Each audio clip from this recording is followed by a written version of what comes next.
हेल' लोगोफोर खुलुमबाय नोंथांमोनखौ गिबियावनो गासैखौबो बड' जब नेसनेलाव बरना लाग्रोनाय जाबाय। आसा खालामो नोंथांमोना गासिबो मोजाङैनो दं होननानै।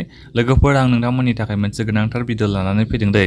गोनांथार भिडिअ माने लोगोफोर नोंथांमोननि थाखाय मोनसे गोजोनथाव रादाबबो होननांगोन आरो जोंहा गुबुन गुबुन डिपार्टमेन्टनिफ्राय आरो साख्रिनि भेकेन्सि ओंखारना फैगोन दै आसाम गभर्नमेन्टनिफ्राय। आसा खालामो नोंथांमोना बे भिडिअखौ गासिबो जोबजासिम नायलांगोन होननानै। आङो माने बबे डिपार्टमेन्टनिफ्राय जोंहा भेकेन्सि ओंखारना फैनो हागौ आं बेखौ नोंथांमोननिसिम खोन्थाहरनो सानदों। जोबजासिम नोंथांमोना नायलांबाय थाबानो जाबाय। लोगोफोर नोंथांमोना सोरबाफोर बे चेनेलाव गोदानै फैदोंबा चेनेलखौ साबस्क्राइब खालामना लाबानो जाबाय जाहाथे नोंथांमोना साख्रिनि आपडेटजों लोगोसे माखासे गोनां कुइसनफोरखौ बर' रावजोंनो मोननो हायो। लोगोफोर आरोबाव मोनसे खोथा दै मोनसे गोनांथार आपडेट बियो जोंहा बे DME DHS आयुष डिपार्टमेन्टनि बे ग्रेड 3 आरो ग्रेड 4 नि एग्जामा अक्ट'बरनि लास्ट उइकआव नङाबा जोंहा बे नभेम्बरनि फार्स्ट उइकआव एग्जामा जानो हागौ बादि होननाय खोनादों दै। दा बेनिखायनो लोगोफोर नोंथांमोना फरायबाय थाबानो जाबाय। जायखिजाया जोंहा एग्जामाथ' जाखागोन बेखौ नोंथांमोना गोसोआव लाबानो जाबाय। आरो आङो गाबोन समफोरनिफ्राय नोंथांमोननो बर' रावैनो माखासे कुइसनफोरखौ लाबोनो नागिरदों आङो। आसा खालामो नोंथांमोना नायगोन होननानै। गाबोननिफ्राय नोंथांमोना भिडिअखौ मोननो हागोन। दायो आं नोंथांमोननो खोन्थानोसै जोंहा बबे डिपार्टमेन्टनिफ्राय साख्रिनि रिक्रुटमेन्टआ फैनो हागौ। लोगोफोर दाख्लै बावैसो जोंहा आसामनि चिफ मिनिस्टार हिमन्त बिश्व शर्मा बिथाङा सेप्तेम्बरनि 12 थारिखआव बिथाङा टुइट खालामदों आरो दा बेहाय बिथाङाथ' बुंखादों नालाय 1 लाख साख्रिखौ बिथाङा होगोन होननानै नाथायबा दासिमबो फिलआप जाजोबाखै 1 लाख साख्रिखौ बिथाङा दासिमहालागै होनो हायाखै। दा बिथाङा 2 सेप्तेम्बरनि 12 थारिखखालि मिटिं लादोंमोननो जोंहा Assam police education department PNRD health and family welfare PWD irrigation personal etcetera बे डिपार्टमेन्टआव बिथाङा माने अफिसियेलफोरजों बिथाङा माने मिटिं लादोंमोन। दा बेहाय अफिसियेलफोरखौ बिथाङा डाइरेक्ट खालामदोंनो माखासे भेकेन्सिफोरखौ फिलआप खालामनो थाखाय गोख्रैनो बिथाङा माने बेफोर डिपार्टमेन्टआव लांदां जानाय पस्टफोरखौ फिलआप खालामनो थाखाय बिथाङा माबा होदों आरो माने डिसिसनखौ लानाय जादों।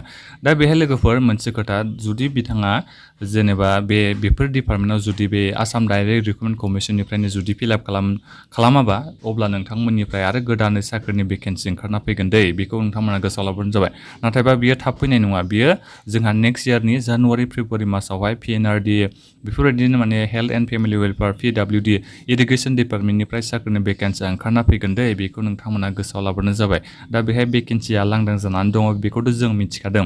नाथायबा जोङो माला जुदि जेनेबा बे ग्रेड 3 ग्रेड 4 जोंहा बे आसाम डाइरेक्ट रिक्रुटमेन्ट कमिसननिफ्रायनो जुदि बिथांमोना फिलआप खालामोबा अब्ला जोङो नेनानै थानांगोन। नाथायबा जुदि बे आसाम डाइरेक्ट रिक्रुटमेन्ट कमिसननिफ्राय जुदि बिथांमोना फिलआप खालामाबा अब्ला जोङो गोदानै आरो रिक्रुटमेन्टखौ फैनायखौ नुनो मोननाय जागोन दै। दा बेनिखायनो आरो मोनसे खोथाबाव जोंहाथ' दासिमबो 1 लाखआथ' दासिमबो साख्रिनि भेकेन्सि होनायाथ' जोबखायाखै। दाख्लैबाव जोंहा Assam direct recruitment commission grade 3 आरो ग्रेड 4 नि एग्जामाथ' जानानै थांबाय। नाथायबा बेयो इनक्लुड जानानैबो जोंहा दासिमबो 1 लाख साख्रिनि भेकेन्सिया फिलआप जायाखै। दा बेनिखायनो बेफोर डिपार्टमेन्टनिफ्राय आरोबाव गोदानै साख्रिनि भेकेन्सि फैगोना बियो मोनसे माने एसे बुंनो हागोन आरो एसे फैनो हागौ बायदि बेखौ बुंनो हागोन आरो लोगोफोर। दा बेहाय जोंहा 1 लाखनि साख्रिनि भेकेन्सियाथ' फिलआप जाखायाखै। दा बेनिखायनो बेफोर डिपार्टमेन्टनिफ्राय इरिगेसन PNRD फेमिलि वेलफेयार बेफोर डिपार्टमेन्टनिफ्राय जोंहा रिक्रुटमेन्टआ फैनायनि चान्सआ गोबांथार लोगोफोर। दा बेनिखायनो नोंथांमोना फरायनायखौ खम खालामनाङा नेनानै थाबानो जाबाय। जोंहा साख्रिनि भेकेन्सियाथ' गोबां ओंखारना फैगासिनो दङ। नाथायबा नोंथांमोननि सायावसो डिपेन्ड खालामगोन नोंथांमोना एग्जामखौ माबायदि फरायनानै होयो। जुदि नोंथांमोना साख्रिखौ लानो गोसो दङबाथ' नोंथांमोना मोजाङै फरायनानै होगोन। दा बेनिखायनो आं रिकुवेस्ट खालामो नोंथांमोना फरायनायखौ खम खालामनाङा। आरो एग्जामाथ' जोंहा फैगासिनो दङ DHS DME नि ग्रेड 3 आरो ग्रेड 4 नि एग्जामा।